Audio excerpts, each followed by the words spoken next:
Señoras y señores, amigas, amigos de Facetas, en el canal de YouTube Iván Marcel Durán Fernández, les doy una cordial bienvenida a este nuevo encuentro con las facetas de la vida, porque estamos donde otros no están. Sean todos bienvenidos.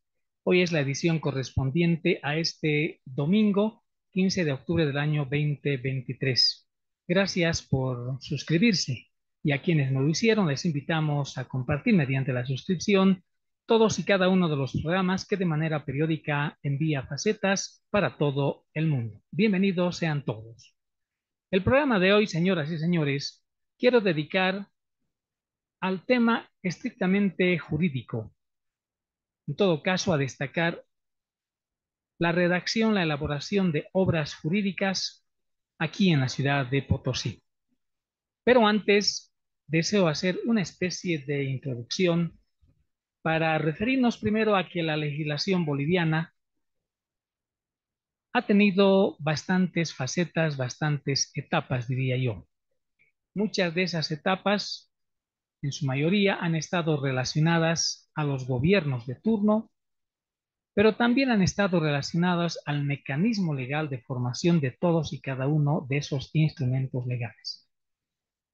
En la presente oportunidad vamos a comentar, sobre todo vamos a hacer una crítica constructiva a una obra que hace poco más o poco menos de un mes, mejor dicho, publicaron aquí en Potosí dos distinguidos abogados. Me refiero a los abogados Ronald Martín Valdivieso Flores y Arturo Margen Molina, quienes en un acto destacado, un acto cultural académico realizado en fecha 20 de septiembre de la presente gestión en el Salón Gesta Bárbara de la Casa Nacional de Moneda, aquí en Potosí, Bolivia, presentaron a consideración del público presente en aquella oportunidad y por ende del público potosino la obra intitulada Casos sui generis relevantes en la práctica de la tramitación del proceso ordinario civil con el Código Procesal Civil Ley número 439. En todo caso, fue una obra de presentación de esto que tengo en mis manos, relacionado 100% al Código Procesal Civil, un instrumento que de manera diaria, aquí en Bolivia, lo usan en tribunales de justicia primero los abogados litigantes. Y al mismo tiempo, es también un instrumento que necesariamente usan los jueces públicos en materia civil comercial, los vocales de los tribunales departamentales de justicia, los ministros del Tribunal Nacional de Justicia, o lo que antes se llamaba la Corte Suprema de Justicia. Todos ellos están obligados por ley a manejar el procedimiento. Lo que me llama la atención primero positivamente de esta obra, escrita, reitero, por Ronald Martín Valdivieso Flores y Arturo Margen Molina, es cuando hacemos una revisión de la bibliografía que se ha usado. Me llama la atención positivamente cuando se destaca de las 36 citas bibliográficas, de las referencias bibliográficas que tiene esta obra, en la número 33 aparece la obra Programa de Mejoramiento del Manejo del Proceso Civil y Capacitación Judicial 2005, Lineamientos del Moderno Proceso Civil, Caso Bolivia, Sucre, Bolivia y Lanús. El autor Gerardo Parajeles. Bueno, primero destacar que es un buen basamento que esta obra de los abogados Valdivieso Flores y Malfer Molina, entre las otras obras, haya tomado de base, porque tengo en mis manos cabalmente esa obra que acabo de citar, la de Gerardo Parajeles Vindas, Lineamientos del Moderno Proceso Civil, Caso Bolivia, primera parte. Esta es la edición de 1997, porque en aquella oportunidad quienes habla, cuando ejercía el cargo de juez de instrucción en materia civil aquí en la ciudad de Potosí, tuvo la oportunidad de ser partícipe de este proyecto de reformas judiciales. Y la verdad, el hecho de que los abogados Valdivieso Flores y Malfer Molina hayan tomado también como base para escribir esta obra de casos sui relevantes, hayan tomado esta obra de lineamientos del moderno proceso Caso Bolivia, primera parte, de Gerardo Parajeles Vindas, Sucre, Bolivia, es positiva desde todo punto de vista. Me enorgullezco también en tener esta obra en mi biblioteca. Otra de las obras que destacan los abogados potosinos arriba mencionados es la obra de Hugo Picardo Odio, un destacado abogado centroamericano que estuvo acá en Potosí y por supuesto estuvo también en la ciudad de Sucre, y la obra se titula El razonamiento en la formulación de la sentencia San José, Costa Rica, programa de mejoramiento del manejo del proceso civil y capacitación judicial. La obra que acabo de destacar tiene relación con la de Gerardo Parajeles Vindas, y la de Hugo Picado Odio, El razonamiento en la formulación de las sentencias.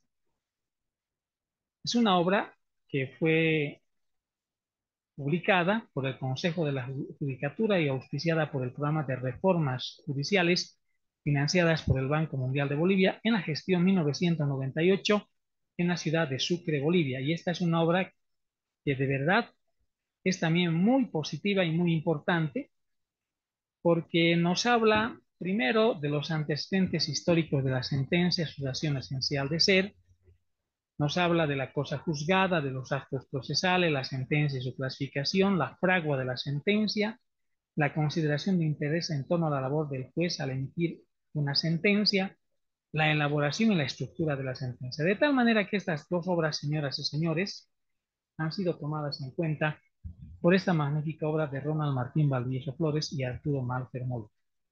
Pero antes de hacer ese breve análisis, quiero también destacar, como decía al comienzo de la apertura de facetas, hoy dedicado al tema, al plano jurídico, es de que Bolivia se ha caracterizado siempre de tener una legislación un poco adelantada a la época. El Código Napoleónico, sobre todo, fue la base para que en el comienzo de la República de Bolivia, en el caso específico del procedimiento civil, aparezca esta obra, el procedimiento civil boliviano, que en todo caso tiene su razón de ser una vez que estuvo en vigencia o estuvieron en vigencia los códigos del mariscal Andrés de Santa Cruz de Calahumán.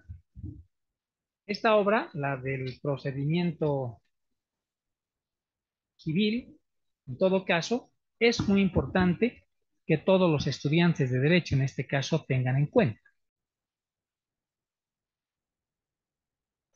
Y los abogados que estamos en actual ejercicio y por supuesto los señores jueces y vocales también tengan en cuenta que en nuestro país existió un código de procedimiento civil boliviano bastante antiguo que estuvo vigente en el siglo XIX.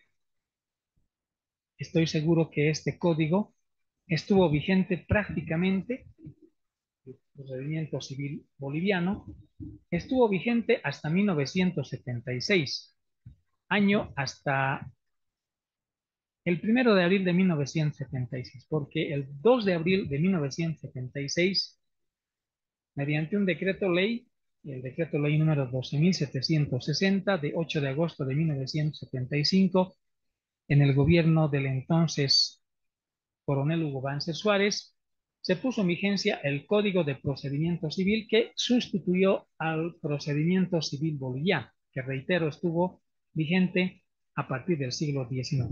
Y en el siglo XX entró en vigencia el Código de Procedimiento Civil, que fue muy adelantado para su época.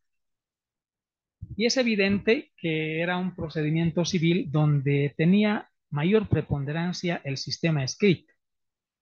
El sistema oral tenía menos preponderancia y solamente se podía analizar o entrar en vigencia en la parte oral de ese procedimiento civil, el de 1976, solamente en las audiencias públicas, en las audiencias de declaración testifical, en la de confesión judicial y etcétera, etcétera. Pero no había la preponderancia del sistema oral boliviano. Y es así que se llega luego a fecha 19 de noviembre del año 2013, donde se pone en vigencia el nuevo Código Procesal Civil y donde de verdad se ha hecho un cambio radical. Hay ahora la preponderancia del sistema oral. Prevalece el sistema oral y en menor proporción el sistema o la parte escrita. Ahora el tema de que mucha gente diga que con este nuevo código o con los anteriores que he manifestado, el tema de la carga procesal, el tema de la retardación de justicia en materia civil, no en todas las ciudades, pero en algunas, continúa vigente. Ese es otro tema que no lo vamos a analizar en este programa. En este programa lo que estamos haciendo es primero hacer un preámbulo para destacar esta obra de los abogados Valdivieso Flores y Malfer Molina. Hasta ahí una pequeña historiación, señoras y señores, de lo que ha acontecido con el Código de Procedimiento Civil Boliviano. Y como les decía, llegamos a ese 20 de septiembre de la presente gestión. Y los abogados Ronald Martín Valdivieso Flores y Arturo Malfer Molina presentan esta obra muy destacada, por cierto. Y dentro de su contenido podemos analizar primero que en el capítulo 1 ellos destacan los aspectos básicos del proceso ordinario civil.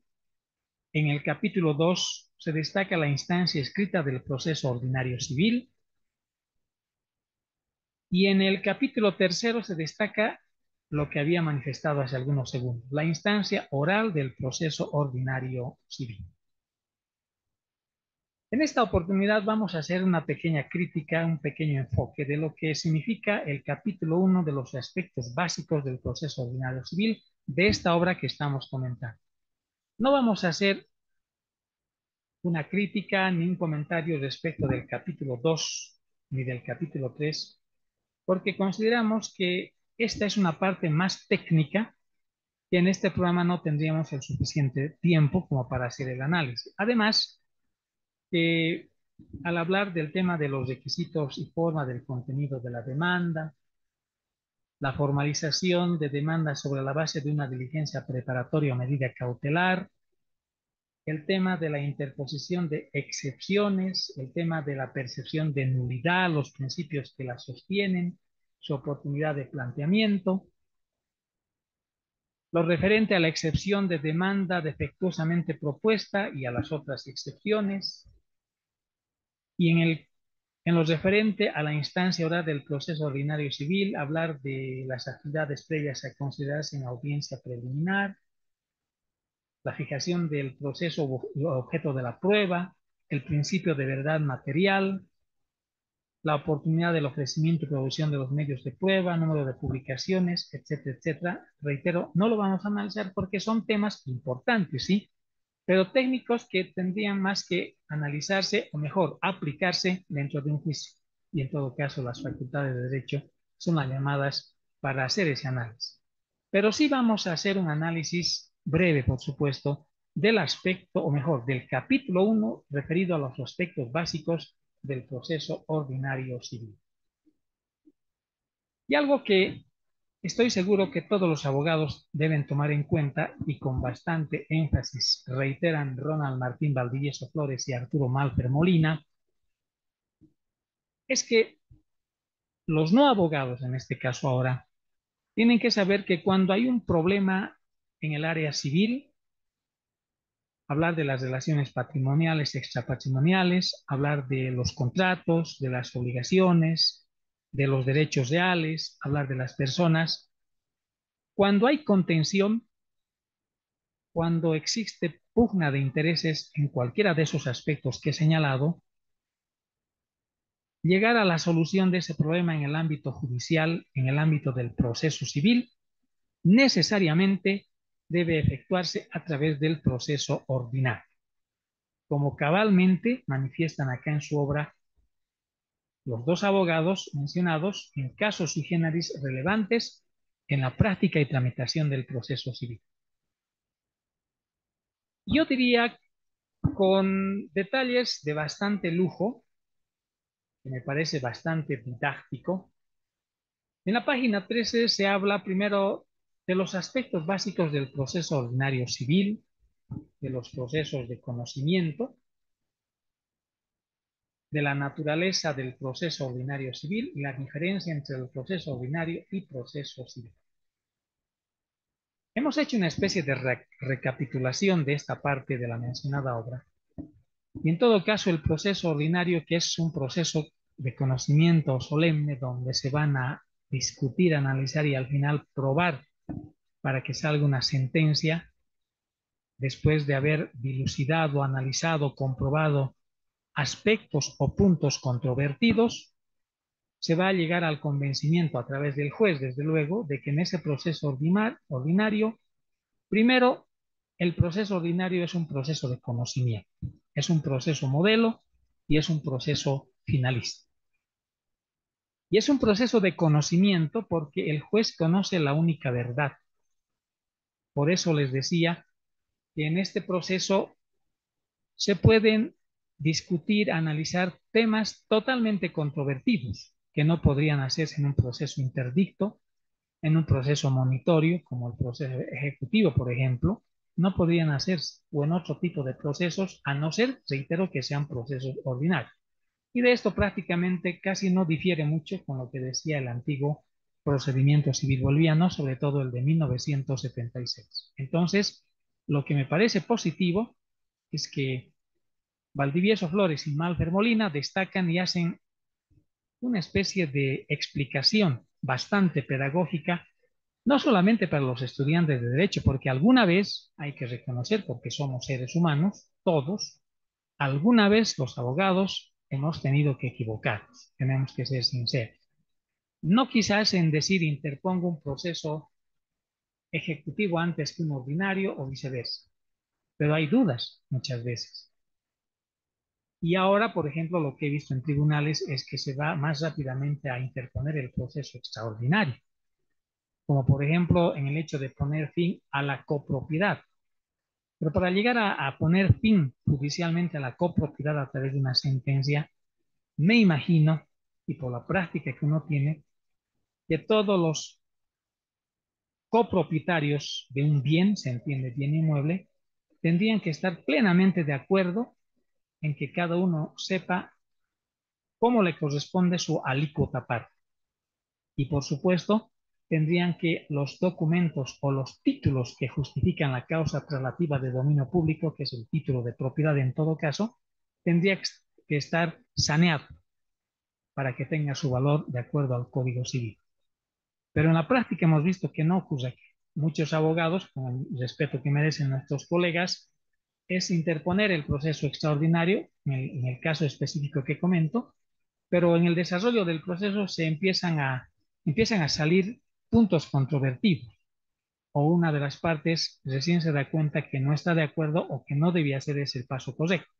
Entonces, para evitar eso, consideramos que el proceso ordinario primero es el proceso solemne por excelencia. Y cuando en esta obra que estamos comentando se dice que el proceso ordinario es de conocimiento porque el juez conoce la única verdad, es totalmente digno de enfoque. Y eso es cierto. Luego se dice que el proceso ordinario es modelo. ¿Y por qué es el proceso ordinario modelo? Porque el proceso ordinario es la columna vertebral del sistema procesal. Reitero, es la columna vertebral del sistema procesal. Porque primero hay una demanda, hay una contestación, hay una rebeldía, hay excepciones a la audiencia preliminar, la audiencia complementaria y luego se llega a una sentencia. Es un proceso modelo, cosa que no sucede, por ejemplo, con el proceso monitorio del juicio ejecutivo. Evidentemente hay una demanda, pero no hay una contestación, sino hay una etapa para interponer excepciones antes que la sentencia inicial se convierta en sentencia definitiva. Entonces no puede ser el proceso monitorio ejecutivo un proceso modelo, que sí es el proceso ordinario. Y luego dicen nuestros dos distinguidos colegas abogados que el proceso ordinario es un proceso finalista. Y en esto es correcto, porque es finalista según ellos, y me adhiero a ese concepto o a esa opinión que está dentro de este libro, porque el proceso ordinario busca solución definitiva a conflicto. En un proceso interdicto hay una sentencia formal, no hay una sentencia material, y podría todavía discutirse en un proceso ordinario. Lo propio sucede en un proceso ejecutivo. La sentencia, mientras no adquiera la característica de cosa juzgada formal o material, puede llegarse a analizar el contenido de ese juicio ejecutivo o mínimamente discutir el título ejecutivo en un proceso ordinario. Entonces, muy de acuerdo plenamente y nos parece bastante acertado y pedagógico este hecho de que el proceso ordinario tenga esas tres características, que es de conocimiento, el modelo y es finalista. Así lo expresan Valdivieso Flores y Arturo Márquez Molina.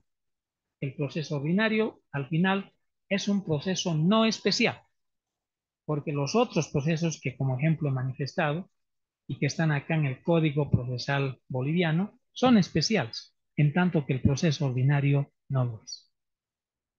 Luego, continuando con este breve análisis, en la página 28 y 29 de esta interesante obra, se habla de las competencias para conocer de un conflicto civil que dependa de una cuestión familiar. Creo que aquí vieron, como se dice vulgarmente, en el clavo, nuestros colegas abogados, autores de esta obra interesante, porque muchas veces los abogados equivocamos.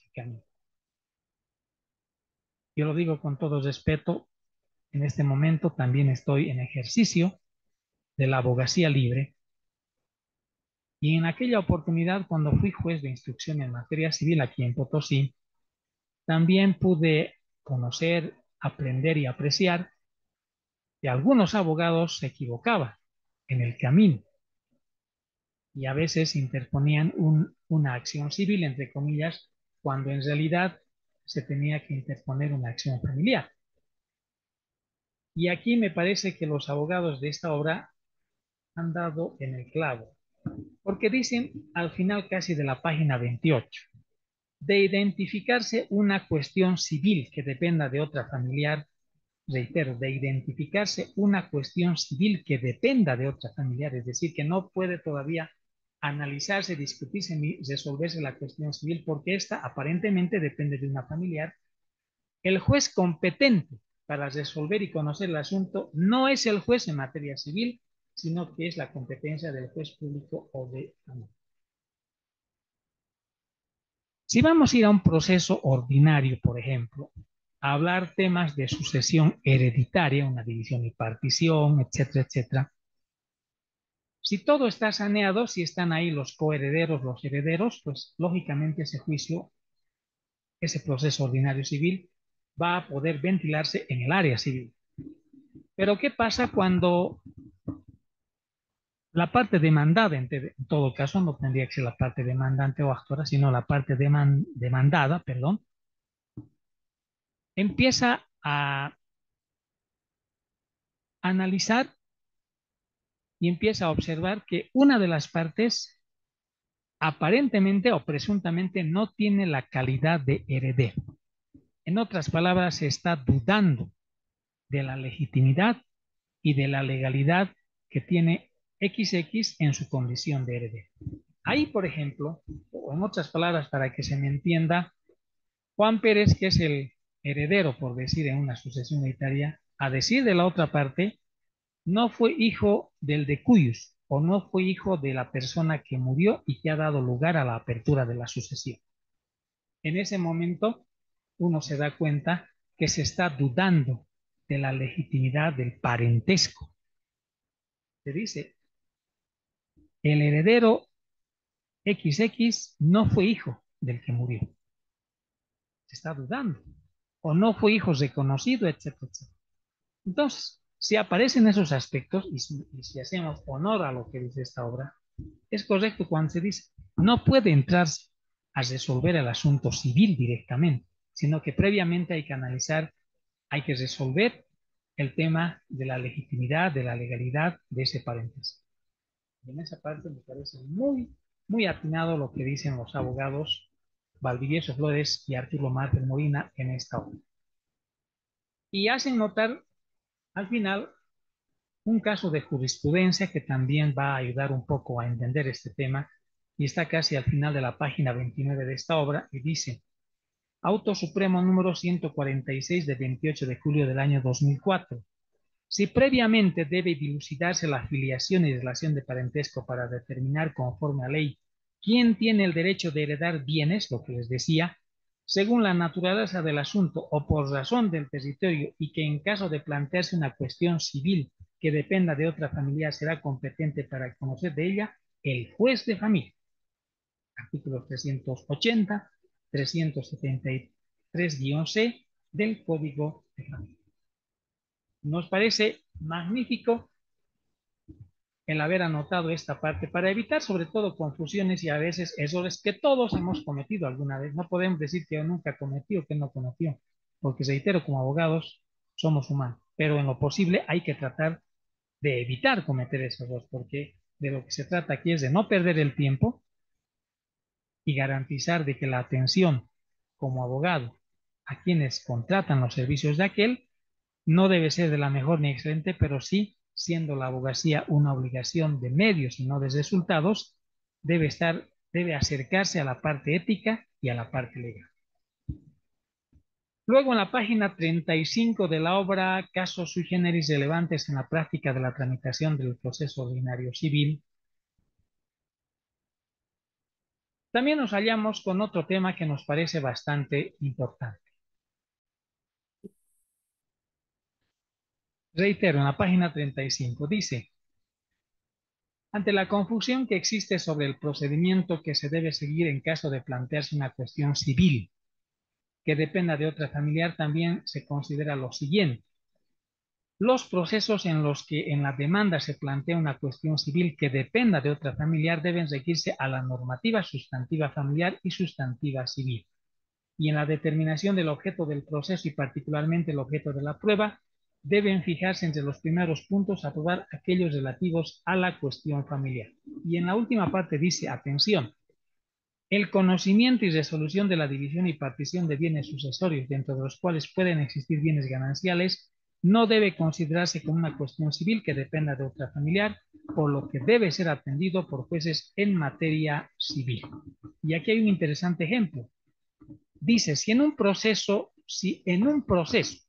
de división y partición de un inmueble adquirido por ambos cónyuges, los hijos y la viuda al fallecimiento del otro cónyuge piden la división y partición, cada uno de sus cuotas solo respecto a la parte que corresponde al causante. La competencia para conocer el asunto es la del juez público en materia civil y comercial.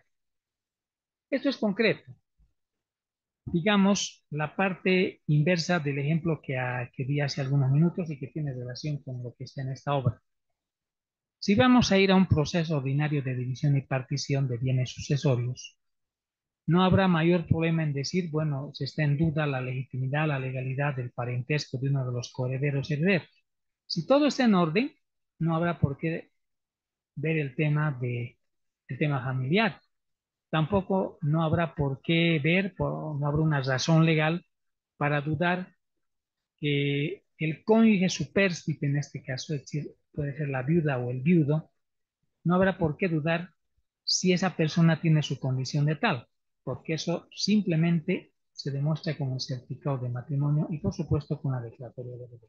En ese caso, se va directamente al campo civil y no al campo familiar. Luego, nuestros distinguidos colegas hacen o inciden bastante en temas que estoy seguro todos los días uno a veces se pregunta, y no solo en Potosí, sino en Bolivia. Podrán interponerse en materia, por ejemplo, agroambiental, el tema de la usucapión sobre las tierras, y en esta parte sí que me parece positivo desde todo punto de vista, pero en todo caso el punto de vista jurídico, el hecho de que en esta obra se haya incidido para hacer esa explicación, para formular esa explicación y para sacar de dudas a la mayoría de los abogados. Y comienzan con algo que me parece muy importante cuando nos hablan de que la usucapión no es atendible por el juez agroambiental. Y dicen en la página 38, atención, no obstante de lo indicado es importante aclarar que en el caso de la pequeña propiedad propiedad colectiva y propiedad comunitaria, teniendo estas carácter inembargable, no procede la acción de usucapión, sea decenal o extraordinaria, y la quinquenal, de ahí que no se encuentra prevista dicha acción en el artículo 39 de la ley número 1715, modificado por la ley número 3435, como una acción que deba ser conocida por los jueces agroambientales. Y en lo demás de la propiedad agraria, en todo caso, está previsto otras formas de adquirir la propiedad, como la dotación y la consolidación. Conclusión, que me parece bastante acertado en esta obra, que la usucapión no es atendible por juez agroambiental. Y al respecto también se dice, asumiendo que la propiedad agraria desde su naturaleza involucra el cumplimiento de una función social y económica, con el uso de la tierra para la siembra y cosecha, o en su caso para la crianza y alimentación de ganado, es así que trasunta la necesidad de su atención y resolución por la jurisdicción especializada agroambiental mediante las y jueces agroambientales. Y hay un caso de jurisprudencia, bueno, de los muchos que hay sobre el particular, y dice, Auto Supremo número 458-2021 del 26 de mayo de la mencionada gestión. El Instituto de la Jurisdicción y competencia es de orden público y emana solo de la ley. Consecuentemente, ningún órgano jurisdiccional puede atribuirse competencias que no estén expresamente establecidos por ley.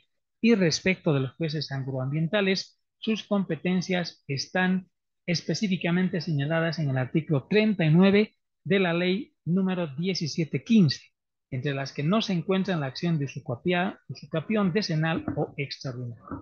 Me parece un caso, un punto aclarado de manera taxativa.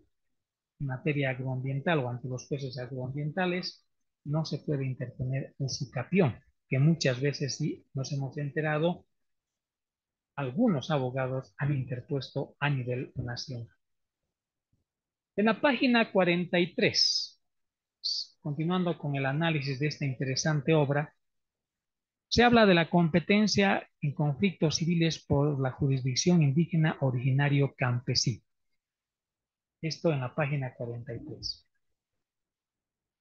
También nos parece muy importante referirnos, o que se haya referido esta obra, a la competencia para conocer conflictos civiles por la jurisdicción indígena originaria campesina GIOC.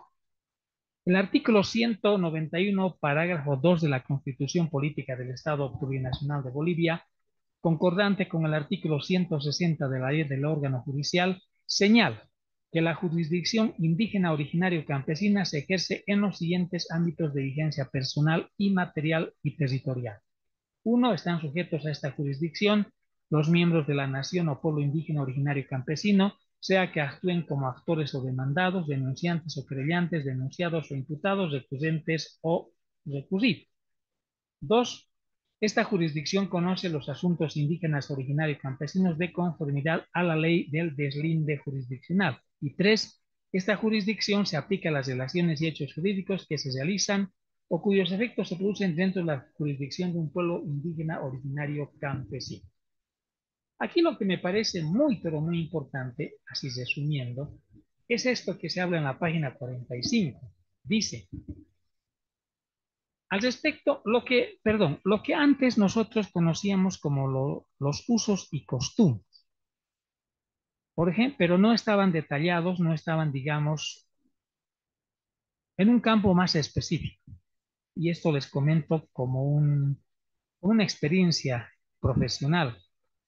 Cuando estaba en vigencia el antiguo Código de Procedimientos Civiles de 1976, muchas oportunidades vi que se interponían en los juzgados de instrucción en materia civil acciones reales referidas a terrenos que estaban ubicados en áreas cantonales, porque antes había la capital de una provincia, los cantones, no existían lo que hoy están adelante los municipios. Y entonces se interponían acciones reales sobre terrenos que estaban especificados en cantones. Y la verdad había que pensar mucho antes de resolver ese caso, porque si bien estaba el procedimiento ahí para poder aplicar y llegar a la solución del caso, pero ahí habían indígenas, habían campesinos, personas que vivían en el área rural. Y tratar de aplicar en veces el procedimiento civil de esa época, es decir, el de 1976, que estuvo vigente hasta el 2004, en el que yo tuve la oportunidad de aplicar cuando fui juez, había un problema, el tema de identidad, había el tema de que había que aplicar los usos y costumbres, había que conocer la identidad de esas personas, había que ingresar, digamos, a la parte teleológica de los hechos, había que, como alguien decía, había que estar en los zapatos de esas personas, y no era fácil, porque eso de usos y costumbres, si bien uno entendía que había que llegar al fondo de la identidad de los campesinos, los originarios, pero no siempre era posible. En cambio hoy, y eso es lo bueno del actual Código Procesal Civil y que destaca de manera plena esta obra, dice en la página 45, al respecto de dicho sustento normativo y el punto tratado es importante asumir la conciencia de identidad indígena, rival de las naciones y pueblos indígenas originarios campesinos materializado en el pluralismo jurídico en cuanto a la libre determinación o autodeterminación para resolver sus conflictos, trayendo a colación la regla de la maximización de la autonomía de las comunidades indígenas y por lo tanto la de minimización de las restricciones indispensables para salvaguardar los intereses de superior jerarquía, que sostiene el principio de autonomía de los pueblos indígenas instituido por la Corte Constitucional Colombiana por la sentencia número P-349-96 y que como criterio de interpretación es recogida en Bolivia acorde a los alcances del convenio número 169 de la Organización Internacional del Trabajo. Si me entienden, eso de los usos y costumbres hoy se ha ampliado, se ha hecho más específico de tal manera que aquí lo que vale es entender la autodeterminación, la libre determinación y sobre todo tener la conciencia de la identidad indígena o tribal. Y al respecto me voy a permitir leer una sentencia, perdón, una jurisprudencia en este ámbito de la GIOP. Dice Sentencia Constitucional Plurinacional número 0071 quebrado 2022 del 24 de octubre del año 2022. La parte que corresponde, parágrafo 3.1.2, ámbito de vigencia territorial.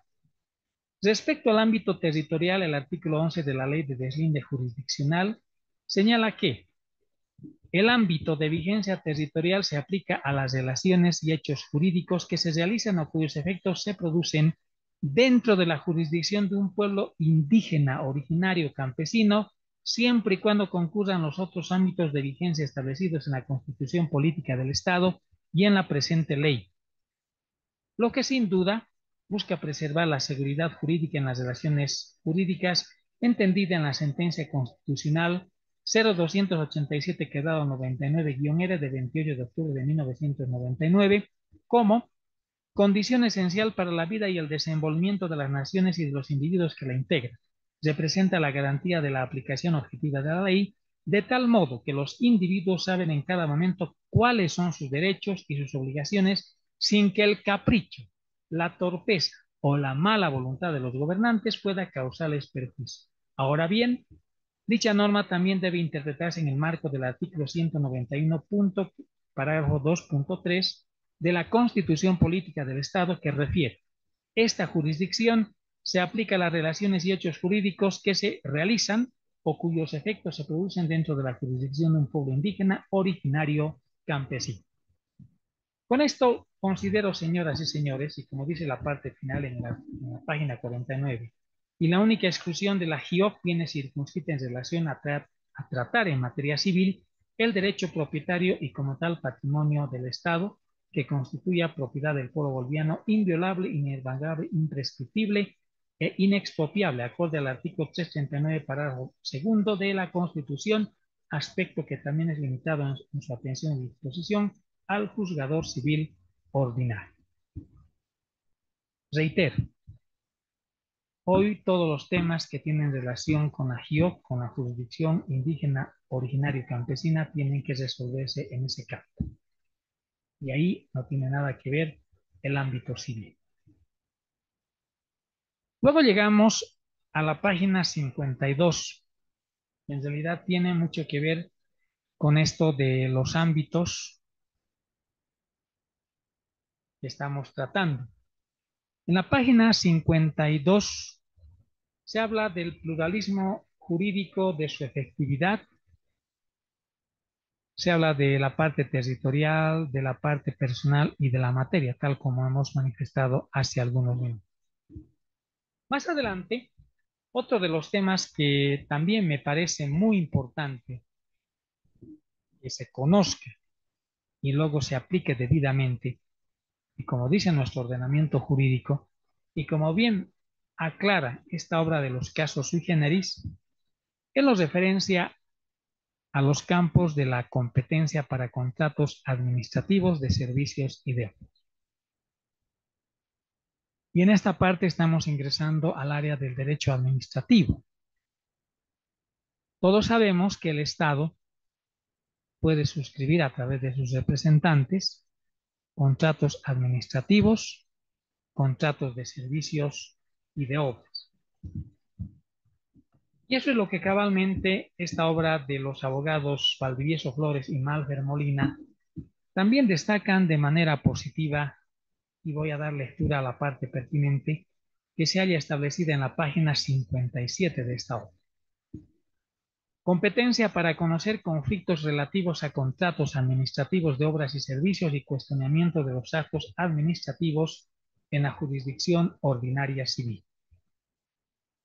Y conforme al artículo 3 de la ley número 620, asumida como jurisdicción especial, las salas contenciosas y contenciosas administrativas de los tribunales de justicia tienen jurisdicción y competencia para la resolución las causas contenciosas de los conflictos emergentes de los contratos, negociaciones o concesiones de los gobiernos autónomos departamentales y demás instituciones públicas o privadas que cumplan roles de administración estatal a nivel departamental, así como conocer y resolver las demandas contenciosas administrativas a nivel departamental que resultaren de la oposición del interés público y privado.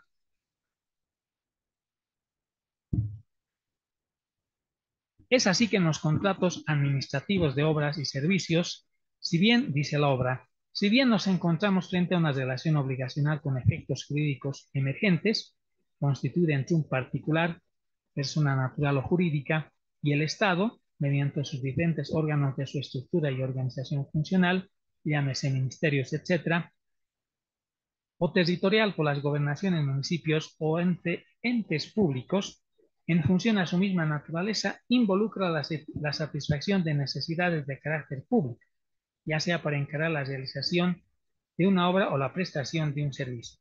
Y al caracterizar, más adelante dice, el contrato administrativo, se precisa que tiene por objeto las obras y servicios públicos, cuya realización constituyen fines de la administración.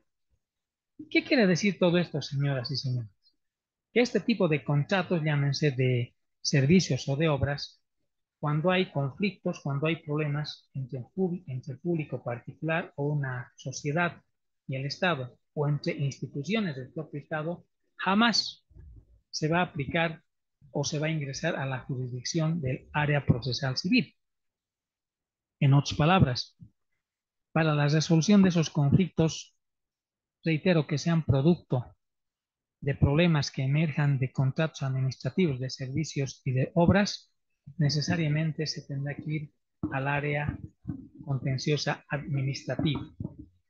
Y para ello, porque hay una oposición entre el interés público y entre el interés privado, para ello voy a dar lectura también a este auto supremo número 399, quebrado 2002, de 1 de noviembre de 2002, que dice: incompetencia de los jueces ordinarios en materia civil y comercial sobre contratos administrativos, que me parece positivo, porque muchas veces, eso también es innegable, tenemos que ser sinceros, muchas veces como abogados hemos dudado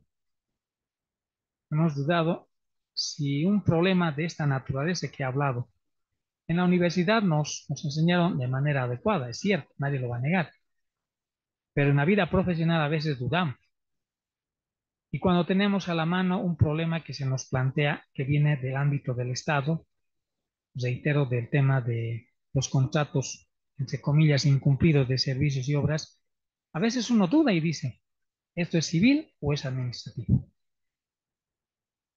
La obra de nuestros distinguidos colegas Valdivieso Flores y Marcel Molina aclaran debidamente este punto y por ello, en la página 60, destacan el auto supremo número 399 quedado 2002 de 1 de noviembre de 2002 y dice, como se podrá advertir, no existía ni existe norma legal alguna que reconozca la competencia a los jueces ordinarios en materia civil para conocer y tramitar demandas referentes a contratos de carácter administrativo de instituciones públicas.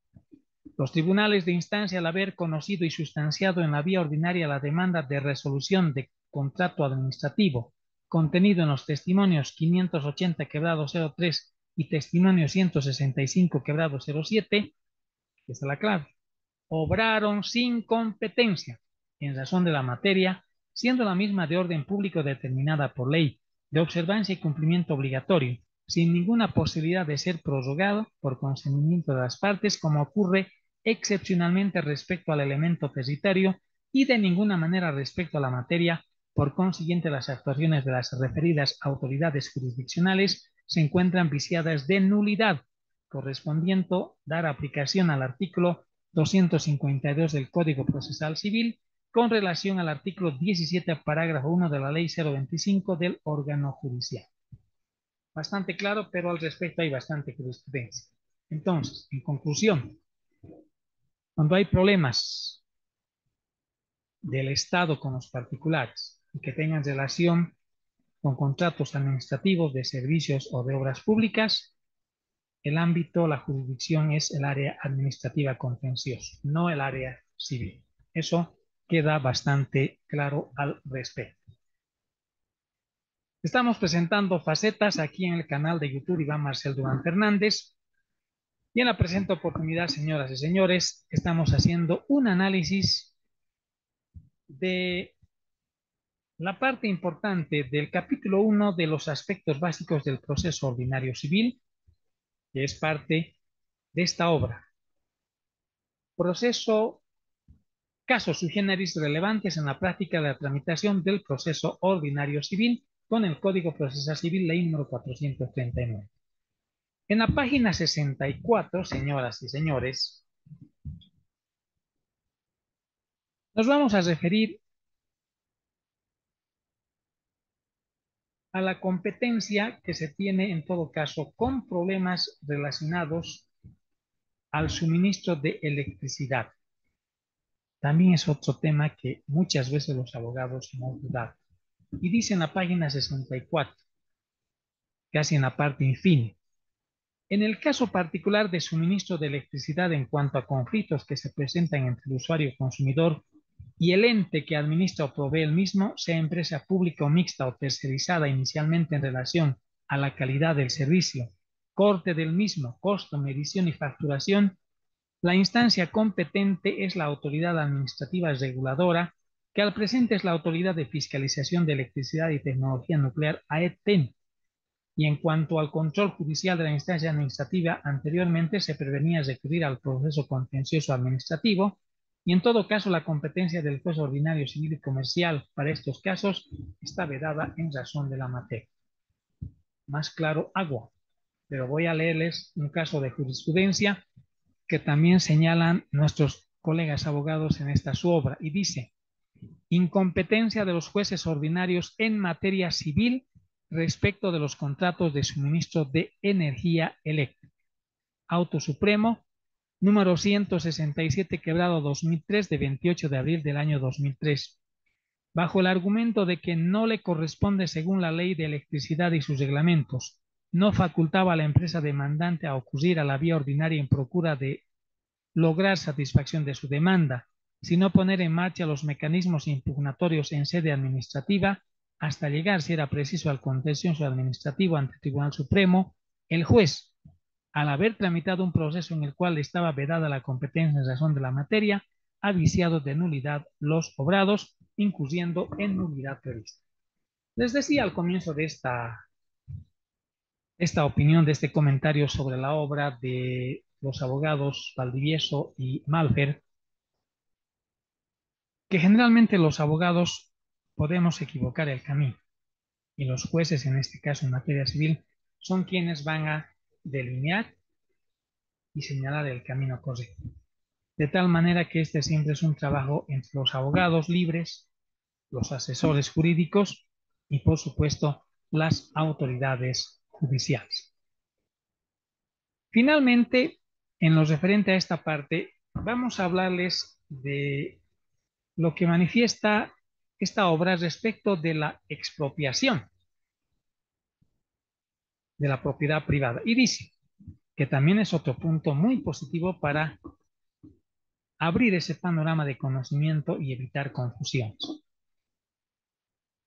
En la página 67 dice, en el caso particular de la expropiación de la propiedad privada por causa de utilidad o necesidad pública prevista a partir de los artículos 56 y 57, 302, parágrafo primero, numeral 22 de la Constitución Política del Estado, artículo 108 del Código Civil y lo regulado por los artículos 16 y 26 de la Ley número 482, Ley de Expropiación de 30 de diciembre de 1884, en cuanto a que, realizado el trámite administrativo de expropiación a cargo del ente público, puede determinarse por acuerdo entre el ente público y el particular y o en función a un avalúo pericial el precio por la indemnización justa.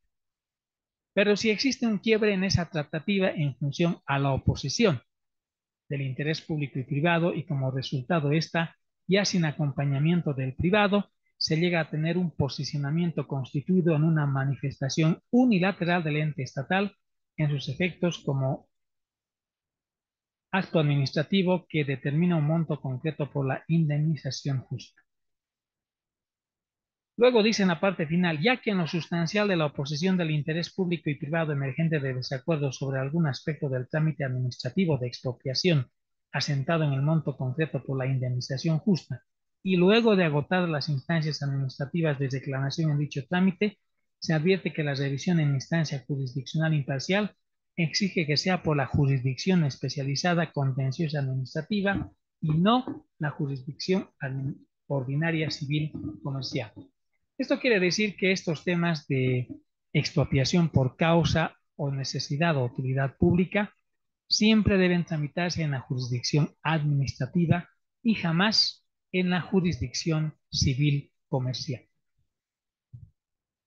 Finalmente, señoras y señores,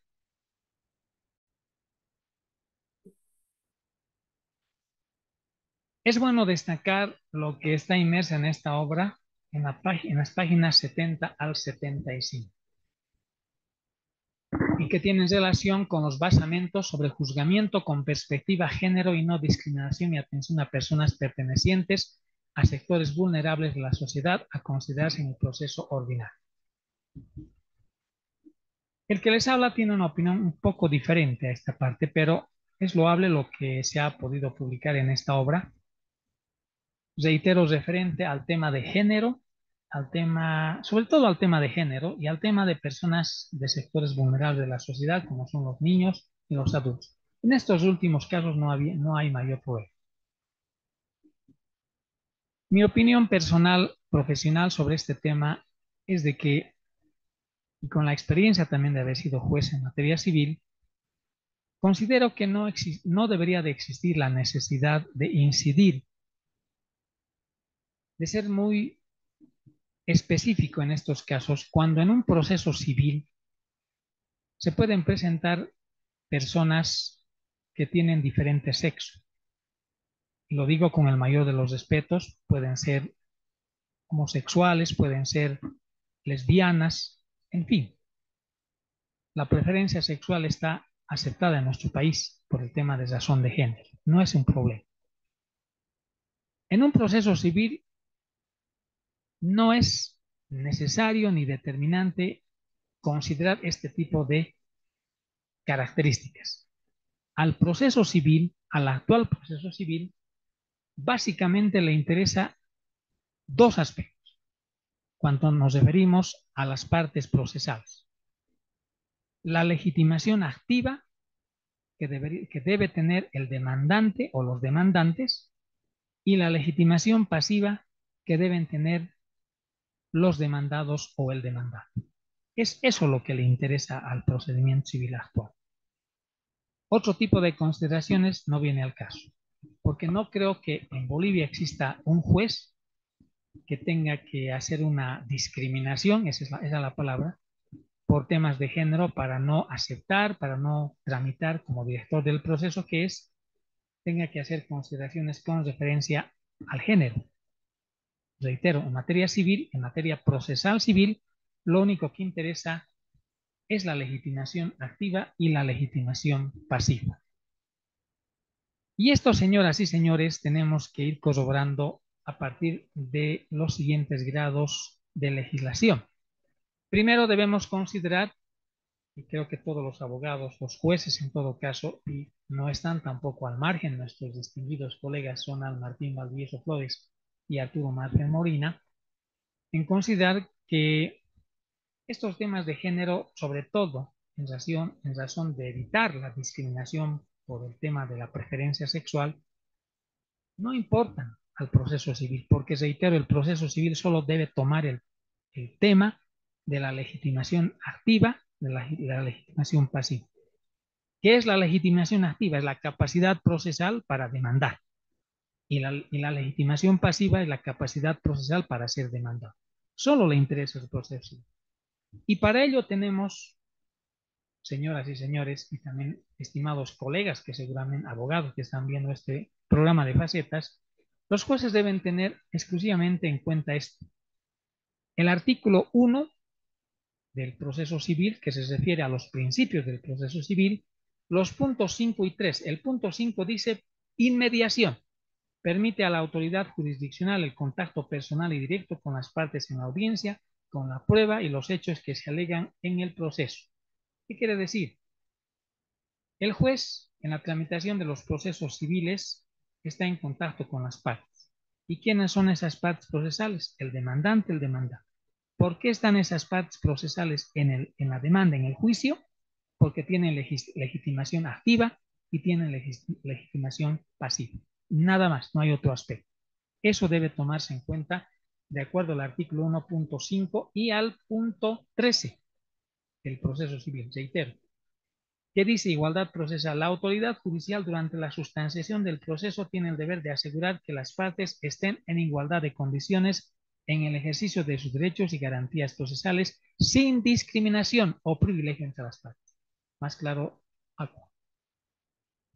Pero sigamos analizando este tema para ver que no hay necesidad de tener que referirnos a temas de género, sobre todo de la discriminación por la preferencia sexual, porque reitero, en un proceso civil solo interesa que las partes procesales tengan legitimación activa y legitimación pasiva.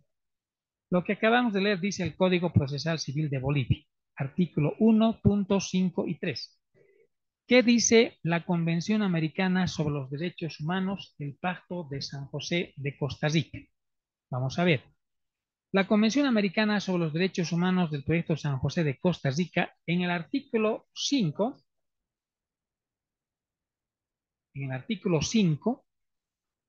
punto 1 dice, toda persona tiene derecho a que se respete su integridad física, psíquica y moral.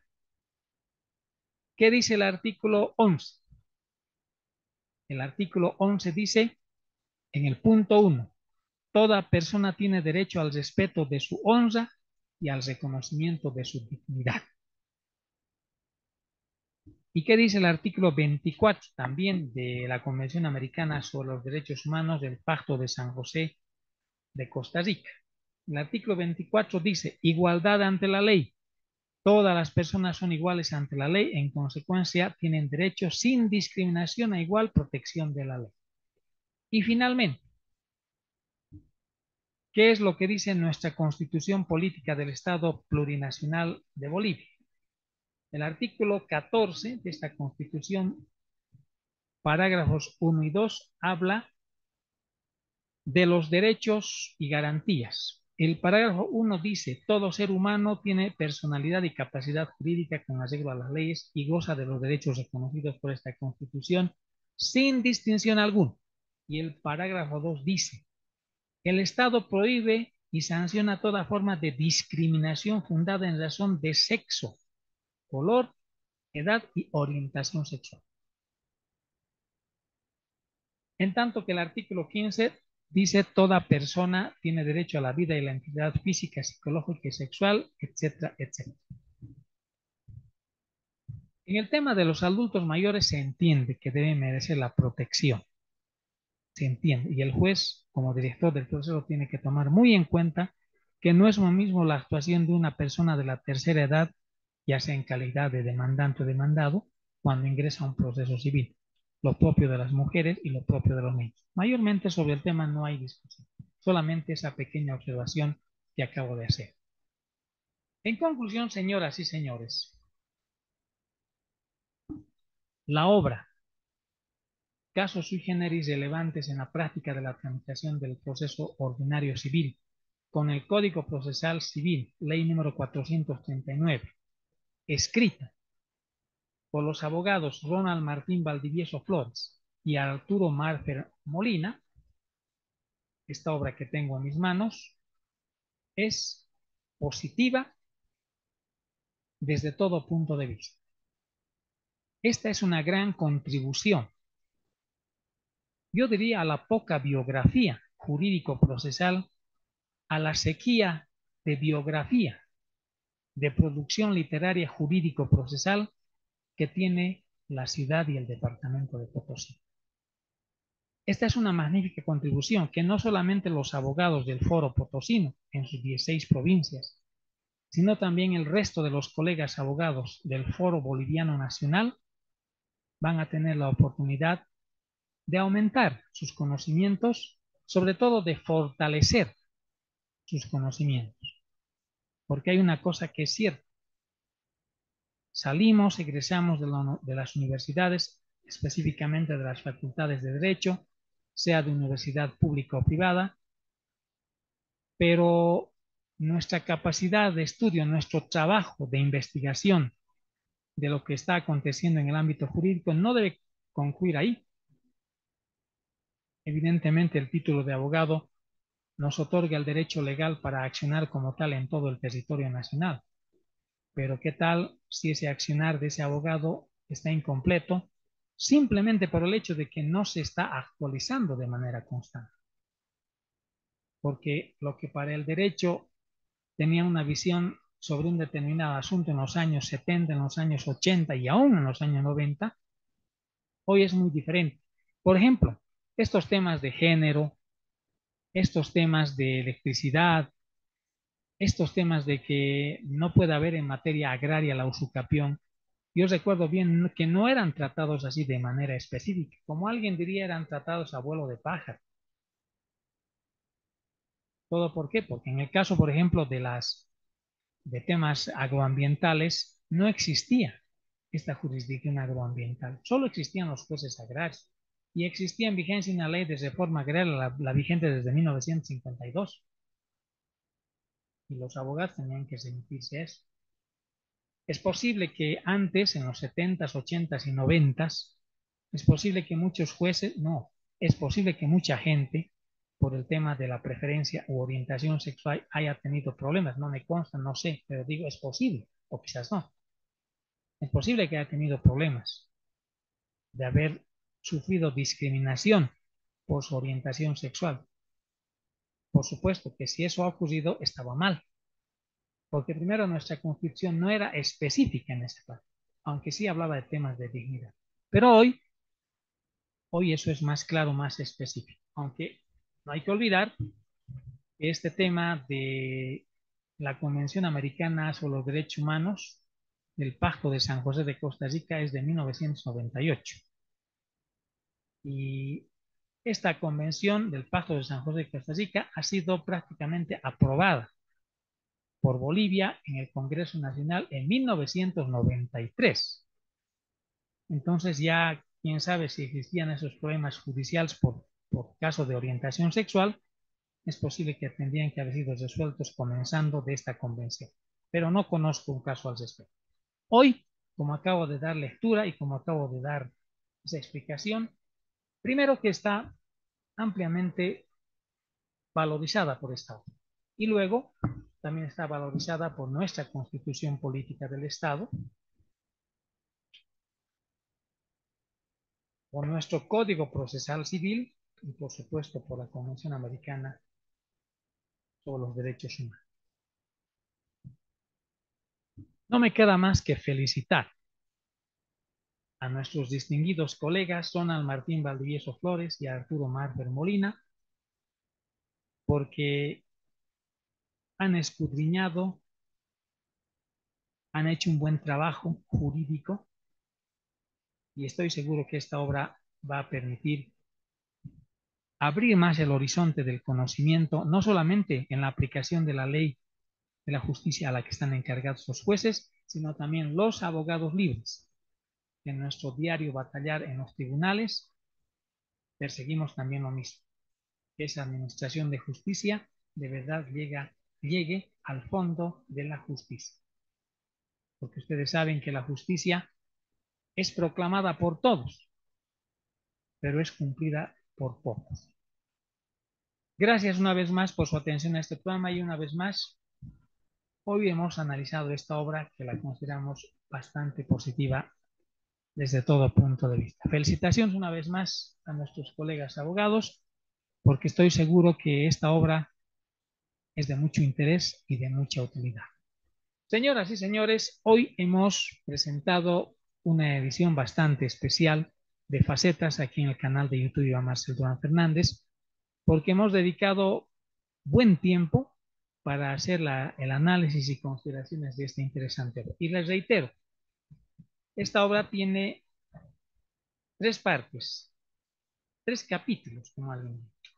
Solamente hemos analizado y hemos hecho un comentario, una crítica al capítulo 1, a los aspectos básicos del proceso ordinario civil.